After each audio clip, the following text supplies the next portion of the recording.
everyone. How's it going? This is Sext, spiritual space at the noon hour. We just take a few minutes on Thursdays to connect with one another, to get a little bit of pastoral goodness, hopefully. I hope I have something good to offer today, where we take a moment to breathe and lean into our spirituality and get some goodness. How's everybody doing? This is a very, very tense time. This is heavy energy out there in the world. Oh, hey, there's Clark. Hi, happy Thursday. Let me make this notification disappear. Yeah, good, I can see comments.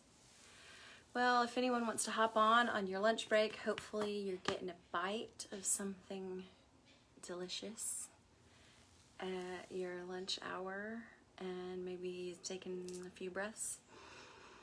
Here in this moment, I just want to talk about navigating the tense times. We're in them. I have some notes here that I made earlier of things that I just wanted to share with you today, as we are 12 days out of the, oh yes, some quinoa salad, good, nourishing, also delicious, excellent. Well, we're 12 days out from the election, 12 days. It's coming, and we can all feel the energy. It feels to me like we're at the top of the roller coaster almost, and things are starting to shake a little bit. Trying to navigate how we pay attention to the news and how we pay attention to the world, but also do our radical self-care. So I notice that right now, oh shoot, people are texting me and I forgot to turn my, ooh, hang on. Don't text me right now. Stop. Sorry. Yeah. Oh, I hate roller coasters too. I never want to go on one again. Oh. But I'm noticing that hey Sierra, we need to be in radical self-care mode right now. This is the time. If ever there was the time for us to pick up all of our tools, why thank you, all of our tools in our toolkit of radical self-care and how to love the world well, but how to also love ourselves well, this is the time. So I am feeling it in my body. It's Erin. Hi, Erin. You have to, I don't know how to do it on the phone. I know how to do it on the computer to change who you are. We'll make you an admin maybe. Okay, I feel it. Cinnamon pecan banana bread. I feel so jealous. I'm coming over. I want some of that. Where is the stress happening in your body? If you close your eyes and you get in your body, you will probably notice that it's somewhere. There is some tense place where you are carrying it. I'm noticing it in my neck here in the last couple of days. I'm also noticing it in my feet, like just painful feet. I'm loving these comments. Erin doesn't know how to beat the church. You are so holy, Erin. Y'all are distracting me with the comments. I can't keep track of my train of thought. I'm really happy y'all are here, though. I'm really glad that there are 5 people on this video with me. So if you can go into your body and figure out where in this entity am I hanging on to the stress, it's good if you can put your hand on it. I've been doing this a lot. And breathing into the space. Hey, newcomers. Hey, Tiffany. Breathe into the space where you're carrying the stress. I am a very wholehearted devotee of Brene Brown's new podcast called Unlocking Us. And here recently, she had on the 2 authors of a book called Burnout: The Secret to Unlocking the Stress Cycle. And it's written by two sisters. Their names are Amelia and Emily Nagoski. And I have not read the book, but I listened to the podcast, and I please go listen to the podcast. It's so insightful as to stress, like the stress cycle that our body gets stuck in. And what they're saying is that it's not the stressors that kill us, it's the fact that we get stuck and never get out of the stress cycle. So they give all of these tips for how to get out of the stress cycle. Some of them are, you go listen to the podcast, okay? I can't tell you all of it. It's so good. But some of their suggestions are a long hug with another human, like a full-on hug with another human, at least 20 seconds minimum. And what this does is it gets our oxytocin, which is our happiness hormone in our bodies, going. So that's one of their suggestions for getting us out of the, her podcast. Don't even pass go. Like when you go for a walk or wash the dishes or fold the laundry or whatever, put it in your ears. It's so good. Another is breath work, just simply connecting to the breath. They're showing us there's so much data that says that connecting to our breath is helps us get out of stress. All right. Get your hug on and get your breath on. Another is laughing. Like when you laugh until your eyes are tearing and you can't breathe, like that kind of laughter. They're talking about full body, full on laughing can interrupt the stress cycle. And working out, of course. There's so much data to support how working out, particularly some effortful, in the case of stopping the stress cycle, effortful working out, like lifting heavy things, running with a lot of effort, and really getting out of breath. That will help. Watch Ted Lasso. I'm on it. I'm on it, Erin. I can't think of when I've had a full body laugh here lately. I need one. I've had a few good cries though, because that's another one that they mention is a good cry. Just a good full body. You just release it all out. You let the tears and the snot flow and the sobs come out, and you don't hold back. You cry. And this helps interrupt our body's stress cycle. Please go listen to that podcast. It's so good. I'm just telling you a few of the things that stuck with me. I have been trying to run more. Since I listened to that podcast, I was like, okay, I've got to run more. So I've been making a concerted effort to go out and like run as fast as I can for a while. I also want to mention my own personal favorite self-care practice. Look, y'all. Crying is not an unfortunate thing. It is not a weakness.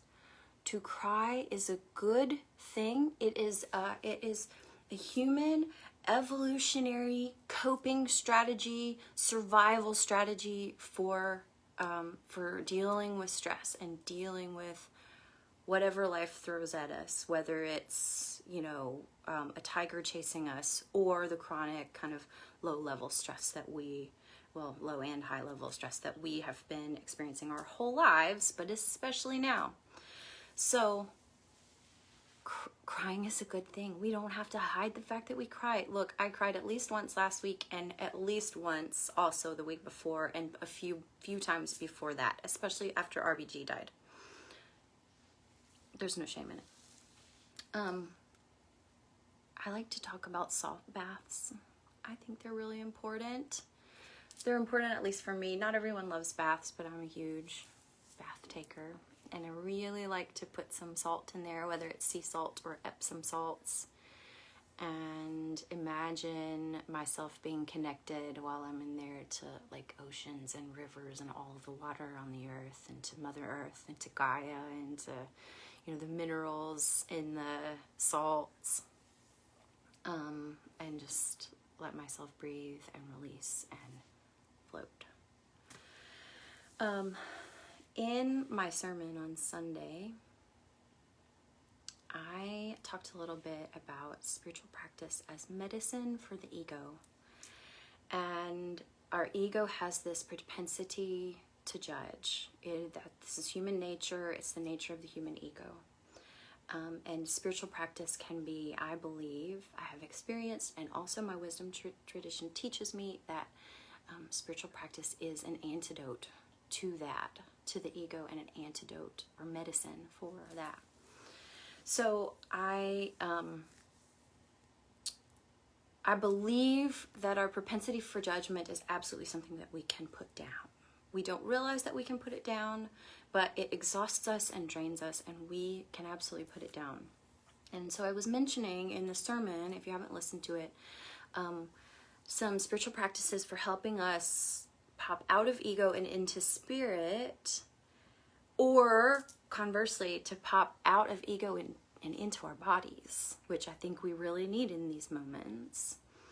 And I mentioned practices of intentional silence and stillness, which are time-honored, multi-wisdom tradition-honored practices. You know, it's either Rumi or Thomas Keating.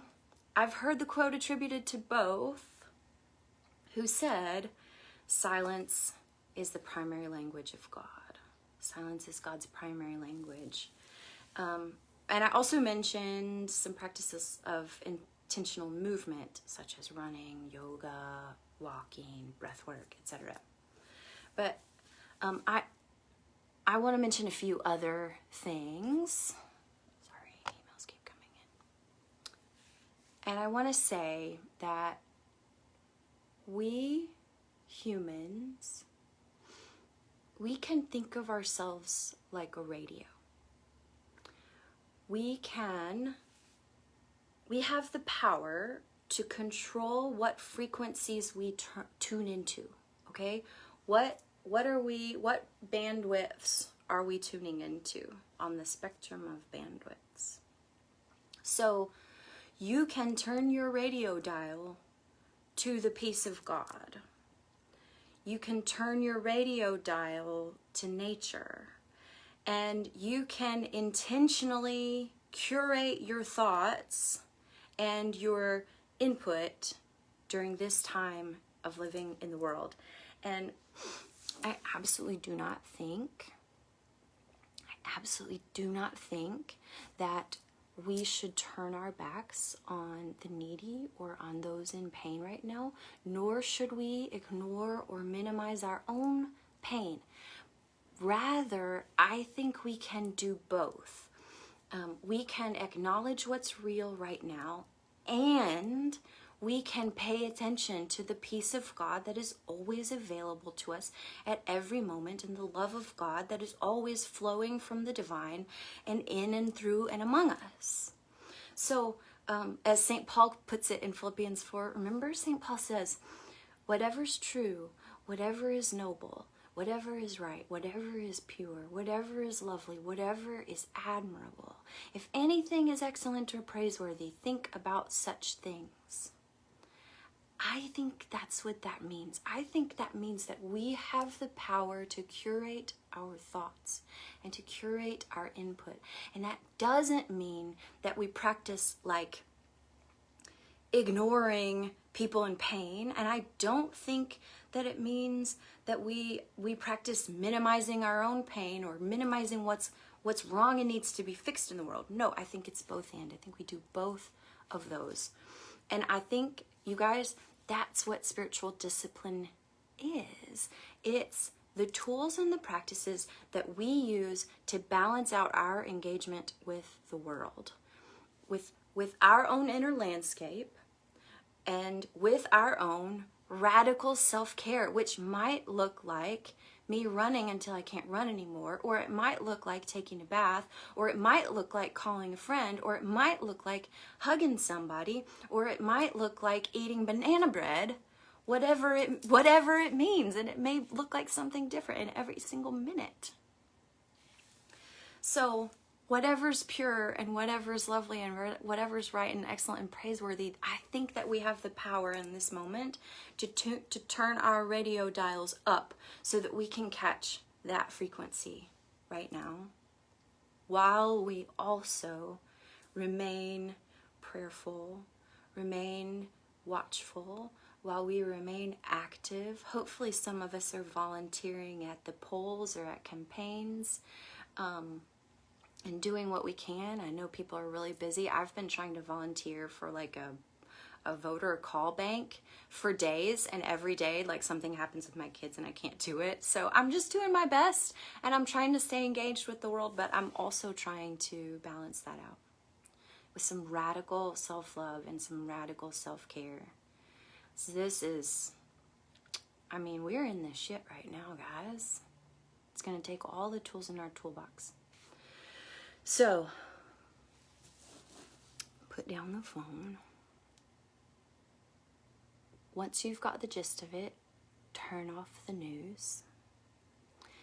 And then turn your attention to the peace of God and the love of God and your true nature, which is, as the scriptures say, hidden with Christ in God, and your true self and the divine DNA that you are reflecting in every moment, and the breath that is available to you if you're alive on this earth every moment.